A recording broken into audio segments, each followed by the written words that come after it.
bahwa sebenarnya kemenangan Villarreal ini salah satunya karena pelatihnya Bayern Munchen. Bukan lagi sebuah hal yang mustahil kan? Iya. Itu katanya Asmuni. Pole positionnya itu 68%. Kalau Real Madrid nggak juara, itu namanya apes. Musim kompetisi ini, the mystery of football di Liga Champions itu benar-benar nyata. Kembali lagi bersama Arianda, bersama Bung Ananto di Radar Jogja Podcast Main Bola.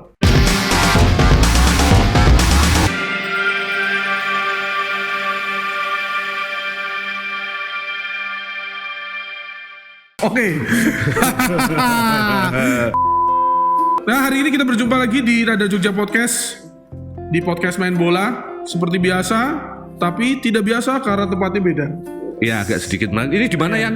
Kita sekarang berada di Swak Coffee. Lokasinya di mana? Lokasinya ada di dekat Jalan Damai, lebih tepatnya ada di sini. Tempatnya enak. Seperti biasa. Parkirnya luas. Parkirnya luas. Tempatnya enak banget ini. Enak. Nongkrong zaman sekarang. Setelah akhirnya babak 8 besar selesai satu. Ya, satu deret. Satu bagian selesai Satu lah. bagian selesai. Ya. Tadi malam ada Munchen yang sudah selesai adalah Munchen lawan Villarreal, terus sama Madrid lawan Chelsea. Oke. Gimana? Apakah mengagetkan? Ya kan dari awal yang agak sedikit mengejutkan itu sebenarnya Munchen Villarreal ya. Iya, tapi kan di episode berikutnya saya bilang bahwa Villarreal ini punya DNA juara. Meskipun bukan DNA juara Champion US ya. Tapi dia masuk ke Champion setelah dia menjadi juara Conference League sekarang atau Liga Eropa lah waktu itu. Nah, dan pelatihnya ini juga pinter gitu kan, Unai Emery. Dia pernah di PSG, kemudian dia pernah juga di Arsenal gitu kan. Jadi tahu lah. Dan kalau tadi malam ya itu sebenarnya skenario awal dari Munchen itu nggak berjalan. Dari leg pertama malah sebetulnya. Ya sebenarnya kalau leg pertama itu kan sebenarnya mereka punya kemampuan ya, punya peluang banyak, tapi tidak bisa membongkar pertahanannya Villarreal. Nah, tadi malam mereka otomatis kan main frontal, pengen cetak gol cepet, tapi sayang golnya datang agak terlambat, gitu kan? Karena emang Villarreal juga pertahanannya bagus banget.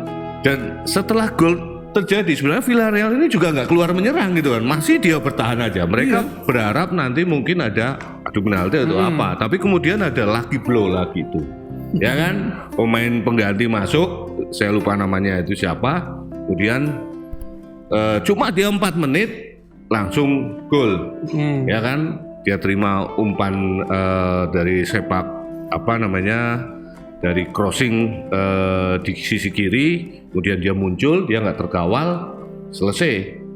Nah, tapi di luar itu si Jared Moreno, salah satu pemainnya Villarreal ini, setelah pertandingan dia ngomong bahwa sebenarnya kemenangan Villarreal ini salah satunya karena pelatihnya Bayern Munchen. Kenapa bisa begitu? Si Nagelsmann ini pernah ngomong begitu drawing Liga Champion di perempat final, mereka langsung ketemu Villarreal dan bilang bahwa mereka akan menyelesaikannya di leg pertama. Dan di leg pertama ini nggak selesai ternyata. Dan dia bilang itu karena kesombongan pelatih dari Munchen gitu kan. Nah ternyata setelah leg pertama pun pelatihnya Munchen itu juga bilang sebenarnya Villarreal bisa mencetak gol lebih banyak di leg pertama. Nah ini membuat motivasi pemain-pemain Villarreal tambah tinggi karena mereka bukan lagi sebuah hal yang mustahil kan?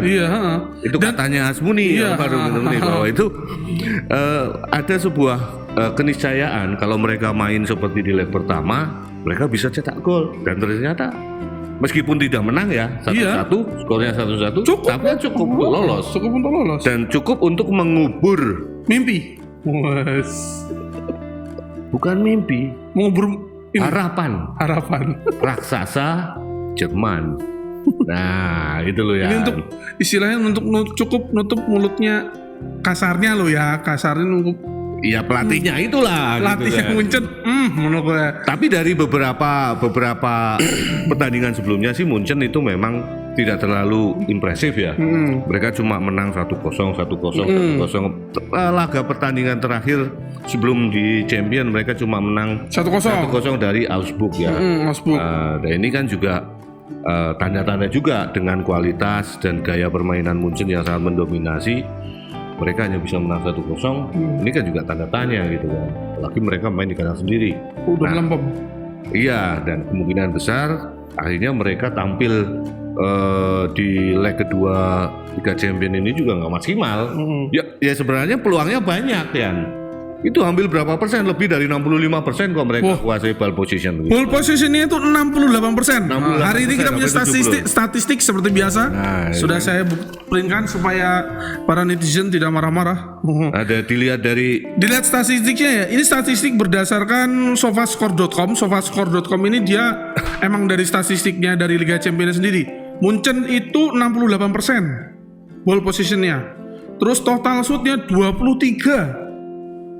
On targetnya 4. Cuma 4 ya. Iya, tapi sementara Villarreal berapa? Villarreal on targetnya 1 dan langsung jadi gol. Itulah lucky blow yang saya sebut tadi. Jadi bener-bener. Sebenarnya banyak ini sih, banyak buang-buang peluang kayaknya. Iya sih. Kalau nggak buang-buang peluang atau kiper Villarrealnya bagus. Karena block shootnya 7 loh. Ya mungkin gini, karena si Unai Emery ini sebelum Liga Champions musim ini, dia pernah ngomong ke beberapa pelatih gitu kan. Dia ngomong ke beberapa pelatih bahwa tim-tim yang punya sejarah panjang di Liga Champions itu memang punya keunggulan. Maksudnya dalam keunggulan mereka punya jiwa untuk bisa keluar dari tekanan gitu kan. Kayak sebelumnya misalnya Real Madrid, itu kan sudah pasti banyak orang yang bilang mereka tertekan, tapi mereka bisa berbuat banyak. Lah ini bedanya dengan tim-tim yang tidak punya DNA Liga Champions. Nah, banyak tim yang bisa lolos babak gugur sistem knockout, tapi kemudian di sana mereka akhirnya gugur gitu kan, nggak bisa berbuat banyak setelah berhadapan dengan tim-tim yang punya nama besar di Liga Champions. Nah, kemungkinan besar si Unai Emery ini sudah mulai menata lagi, mencari tahu bagaimana biar timnya ini bisa keluar dari tekanan saat melawan tim-tim besar yang punya DNA Liga Champions. Mungkin itu yang jadi ini nggak cuma nggak cuma satu pertandingan itu saja, tapi kemudian sebelum pertandingan ini memang si Villarreal ini sudah mempersiapkan dengan baik, dan mungkin akhirnya kita tahu semua Bayern Munchen sekali lagi tidak bisa juara Liga Champions gitu kan. Kalau Liga Jerman itu memang wajib lah bagi mereka rutin lah, itu rutin lah. Itu tuh kayak PSG lah, maksudnya itu kan menang-menang terus ya. Nah, sekarang mereka punya masalah di internal tim kan, nggak tahu masalahnya di mana gitu kan. Yang jelas Munchen yang sekarang sepertinya sedikit berbeda dengan musim lalu. Musim lalu juga hebat, tapi tetap mereka juga nggak bisa juara. Nah itu juga. Bentar, saya mau nanya dulu nih Pak. Kalau menurut Bung Ananto sendiri, ngelihat Villarreal yang kayak gini ya, hitungannya main bertahan terus loh, maksudnya mereka ini ya. Villarreal ini menangnya nggak, kecuali lawan Juventus sih. Juventus mereka agregatnya 3-0 ya. 4-1 sih 4-1 totalnya akhirnya 4-1. Apakah jadi Villarreal ini kan ngelawan pemenang dari Benfica sama Liverpool. Ya. Taruhlah Liverpool lolos. Betul. Kita syuting sebelum pertandingan leg keduanya Liverpool. Nanti malam baru main. Nanti malam baru main. Bisa lolos ke final Villarreal? Kalau ngelihat penampilannya lawan Bayern Munchen favorit juara loh itu kan. Gini loh Yan, sekarang ini sebelum pertandingan semuanya itu pasti masih 50-50, ya kan? Biasanya saya melihat pertandingan itu 10 menit pertandingan babak pertama berjalan. Bagaimana tim ini bermain gitu kan. Mereka menerapkannya seperti apa? Disitulah sebenarnya titik awal dari sebuah hasil gitu kan. Nah kalau ditanya masalah peluangnya apa, ya jelas semakin besar.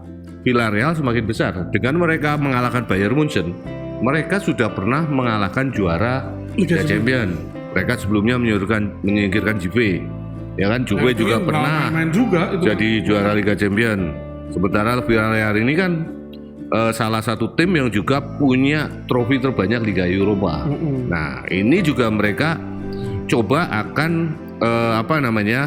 menaikkan level mereka untuk menjadi salah satu tim yang masuk kelompok yang sudah pernah menjuarai Liga Champions.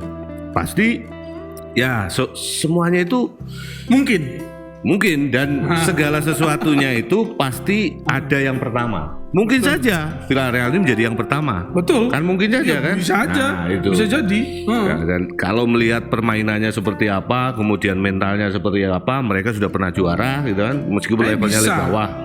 Sangat bisa. Dan peluang mereka untuk juara sebenarnya lebih besar daripada Atletico Madrid. Sesama tim dari Spanyol. Kalau Real Madrid itu sudah jelas. Mereka sudah, kalau Real Madrid nggak juara, itu namanya apes. Sama kayak PSG. Kalau PSG itu baru mencari yang pertama. Iya sih. Gitu kan. Meskipun mereka punya tim yang banyak, tapi mereka nggak punya sejarah di Liga Champions. Nah, jadi itu bedanya dengan Real Madrid. Meskipun sejarahnya Real Madrid itu pemainnya dalam katakanlah sekarang ya bukan nomor 1 di Eropa, tapi mereka punya DNA juara Liga Champions. Nah, itu yang paling penting. Kebetulan dan lihat aja tadi malam kan beda kan permainannya. Iya, kalau gitu kita masuk ke Madrid Chelsea. Ya. Saya pikir jujur nih ya, kalau disuruh saya kan dua-duanya suka. Saya Madrid sama Chelsea. Saya sudah berkali-kali bilang kalau saya tuh suka Madrid sama Chelsea. Tapi kalau pingin siapa yang lolos semalam, sebenarnya saya pingin Chelsea. Katanya kamu fansnya Madrid, kok balik lagi Chelsea? Kan dua-duanya. Tapi maksudku karena ngelihat Chelsea musim ini agak kasihan. Maksudnya dalam artian kasihan tuh dia nggak mungkin juara Liga Inggris lagi. Udah nggak mungkin lah juara Liga Inggris. Betul, susah. Bukan nggak mungkin tapi susah. Kalau Madrid masih ada kemungkinan sangat mungkin untuk juara Liga Spanyol. Mereka udah mimpin jauh banget. Kalau saya prediksi juara La Liga musim ini pasti Madrid. Ya pastilah. Pasti Madrid. Sulit mereka untuk menunggu Madrid kalah, terpleset seri dan sebagainya. Apalagi udah masuk ke juara 30. Dan mereka selisih poinnya sudah 12 poin kan. Biarpun Barcelona lagi gila sih. Lagi naik terus, tapi kan untuk menunggu Madrid terpleset. Kalah 4 kali kan sulit. Susah. Karena ini Madrid. Kecuali konspirasi. Kecuali MU. Wah, MU mau nggak usah diomongin, sudah terlalu lama. Terlalu lama puasa ya. Sorry. Nggak apa-apa. Oke, kita kembali lagi ya. Tadi? Madrid Chelsea semalam seru banget, jujur. Ya, seru banget. Saya kira Chelsea yang lolos main udah 3-0 loh. Akhirnya ke extra time. Ya itulah yang apa yang dikatakan oleh Unai Emery itu seperti itu ya. Jadi DNA-nya Madrid ini beda dengan tim-tim lain. Mereka itu bisa keluar dari situasi yang terjepit. Itu sudah terjepit 3-0, ya kan? 3-0 bro. 3-0 kemudian masuk babak kedua kan. Dan di babak kedua baru mereka berubah, masukkan 4 pemain. Carlo Ancelotti bilang dari masuknya 4 pemain ini, mereka mampu memberikan energi lebih. Dan Ancelotti itu sepertinya juga nggak asal ngomong. Karena Chelsea ini seperti kehabisan tenaga. Karena seperti di MotoGP, sebenarnya setiap tim itu harus menghemat ban kan. Nah, Chelsea ini karena memburu agregat gol, dia main kenceng terus. Kenceng banget. Akhirnya mereka kehabisan bensin, kolaps dan dimanfaatkan oleh lagi-lagi muncul Karim Benzema. Nah itu, ya, ini memang tahunnya Benzema ya. Kalau ini tahunnya Benzema dan peluangnya untuk kalau misalnya Benzema sekarang bisa Real Madrid ya dengan Benzema ini bisa juara Liga Champions, juara Liga, wah mungkin pemain terbaik dunia Benzema. Ya, Ballon d'Or bisa dapat Benzema juga. Iya, kalau dapat Liga Champions sama Liga ini karena yang lain pemain-pemain lain juga nggak punya prestasi yang luar biasa seperti Benzema ya. Tapi kalau Benzema nggak juara dengan Madrid, meskipun dia nggak dapat Ballon d'Or, tapi tetap itu pencapaian luar biasa bagi Benzema. Tapi yang jelas Madrid pasti juara La Liga. Sulit untuk Madrid juara jelas. Musim ini nggak juara itu sulit. Kalau Madrid tiba-tiba nggak juara, nih ya misalnya kalah 4 kali misalnya nggak juara, saya yang akan teriak itu pasti konspirasi. Itu pasti ada udang di balik batu. Ya, yang jelas Barcelona kan menunggu ini terpeleset, Madrid terpeleset. Apalagi Barcelona dia sudah nggak bermain di Champions, tapi dia juga masih main di Liga Eropa kan, dia masih punya peluang situ. Iya, masih punya. Dan dua-duanya meskipun levelnya sedikit di bawah Liga Eropa, tapi Barca saya kan juga nggak akan serius melepas itu gitu kan, karena mereka punya ini trofi pertamanya Xavi sebagai pelatih kan. Nah itu yang harus dia. Apalagi nanti misalnya itu menang Madrid menang Liga Champions, terus Barcelona menang Liga Eropa. Wah, Piala Super Eropa bagus di musim depan. Klasiko. Ya, Piala Klasiko lagi kan, ketemu lagi. Tapi tadi malam ini Madrid Chelsea ball positionnya 57% Chelsea, total shootnya 26 Chelsea, Madrid cuma 10. On targetnya Madrid 4 2 gol, Chelsea 7. Ini tuannya luar biasa loh. Ya, kalau lihat dari statistik dan permainan di lapangan, dan dilihat dari hasil, ini memang pertandingannya milik Chelsea, pasti milik Chelsea, karena yang menang Chelsea gitu kan. Kalau itu waktu normal aja itu skornya 1-3 kan. Iya. Madrid kalah 1-3, Chelsea yang menang gitu kan. Nah, meskipun ini bermain di kandang lawan, nah makanya yang agak sedikit sulit di Liga Champions ini, kecuali di final, partai final itu beda. Karena di partai-partai knockout mulai dari perempat final sampai semifinal itu memainkan 2 leg yang 2 leg ini sekarang nggak ada lagi keuntungan gol kandang-kandang, itu lebih sulit lagi. Nah, harusnya setiap tim itu pasti berpikir untuk mengamankan leg pertama dulu. Maksudnya leg pertama nggak usah, kalaupun kalah gak usah dalam-dalam lah, gak usah terlalu jauh. Minimal selisih gol 1 gitu kan. Nanti kalau dia main di kandang lawan ataupun dia main di kandang sendiri, mereka bisa langsung all out gitu. Karena kalau sudah leg pertama ketinggalan banyak, lebih dari 2 gol, mereka apalagi kayak Chelsea harus main di kandang lawan, mereka pasti juga harus start dari awal. Coba kalau 2-1. Kalau 2-1 berarti agregatnya ya tetap sama nih, tetap harus ini juga. Tetap Madrid menang karena agregat golnya lebih banyak Madrid ya, gitu loh. Nah, ini jadi maksudnya ya pokoknya mereka tetap harus keluar kan, dan mereka sudah benar melakukan skema dari si Tuchel ini juga luar biasa. Seneng banget kemarin, apalagi waktu gol ketiga. Ya karena begini, sampai menjelang pertandingan tadi malam, pertandingan leg kedua, Tuchel itu masih menyesali kekalahan dengan gol yang banyak di kandang sendiri gitu. Sampai bilang kayaknya nggak mungkin lolos saya. Ya, seperti Chelsea itu seperti tertidur gitu kan. Mereka baru bangun setelah tahu ketinggalan 3-0 gitu kan. Nah, ini kan selesai kan. Nah, untuk membangkitkan lagi, untuk mengejar skor untuk 3-0 apalagi lawannya Madrid, sulit. Susah sih itu kan. Nah, kecuali lawannya mungkin di bawahnya Madrid lah, yang sama-sama dia nggak punya DNA yang kuat ya dalam Liga Champions. Tapi ini Madrid, lagi-lagi ini Madrid 3 kali udah keluar dari jepitan kritis ya. Lubang jarum. Oke. Nah, ini luar biasa. Berarti jadi istilahnya sekarang gini, kalau ngelihat dari Madrid, Villarreal, ini bakal kemungkinan bisa jadi all Spanyol, ya nggak finalnya? Bisa jadi. All Spanyol bisa kan? Bisa. All Spanish final. All Spanish final ya. Si Atletico Madrid yang bisa. Ya, bisa jadi intinya begini, kalau Villarreal lolos ke kalau final, nanti malam City nggak bisa nggak lolos, City kalah sisi City tersingkir, berarti Spanyol sudah menyegel 1 slot di final. Ya kan? Karena yang maju Atletico Madrid sama Madrid. Ini juga derby kan. Nah kemudian kalau Villarreal bisa mengalahkan Liverpool, taruhlah nanti malam Liverpool pasti lolos. Ya kan, sulit bagi Benfica untuk keluar mencari gol pun juga sulit gitu. Iya, susah lah. Oke, nanti kan kalau bisa menekuk si Liverpool, berarti nanti all Spanish final di musim ini seperti Inggris musim lalu gitu kan.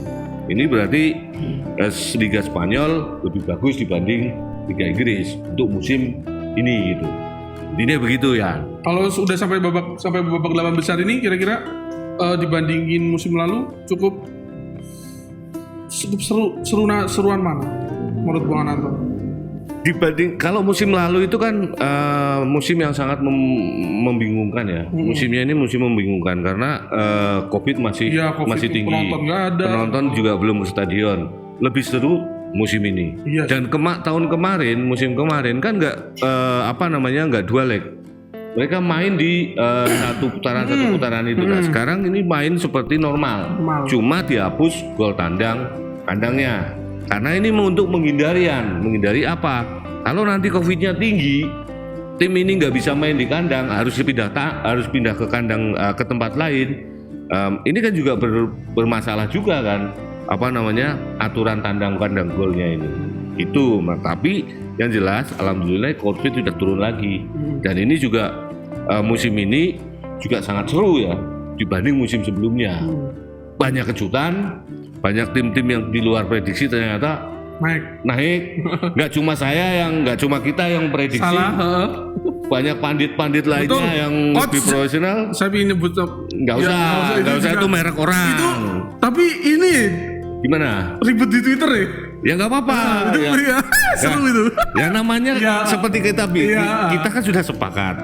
Kalau yang namanya prediksi itu tebak-tebakan. Bisa salah bisa benar. Bisa salah bisa benar. Karena kita bukan dukun. Nah kalau misalnya kita dukun, kita bisa meramal siapa yang akan juara nanti kan. Oke. Ya, jadi itulah. Tapi ini menarik. Makanya saya bilang lagi, musim kompetisi ini, the mystery of football di Liga Champions itu benar-benar nyata. Jadi semua memang misteri. Tim yang bagus, tim yang kaya belum tentu. Betul. Mereka dengan mudah mengantongi juara gitu kan. Paris Saint-Germain keok. Kemudian mana lagi? Juventus keok. Juventus juga tuh kalah gitu kan. Tadi malam Bayern Munchen, siapa sih yang bisa meramalkan Bayern Munchen ini kalah gitu kan? Tapi buktinya mereka juga nggak bisa lewat Villarreal gitu. Nah itu yang jadi musim ini lebih menarik. Oke. Jadi segitu dulu untuk episode kali ini. Oke. Sampai berjumpa lagi di episode selanjutnya. See you. Dadah.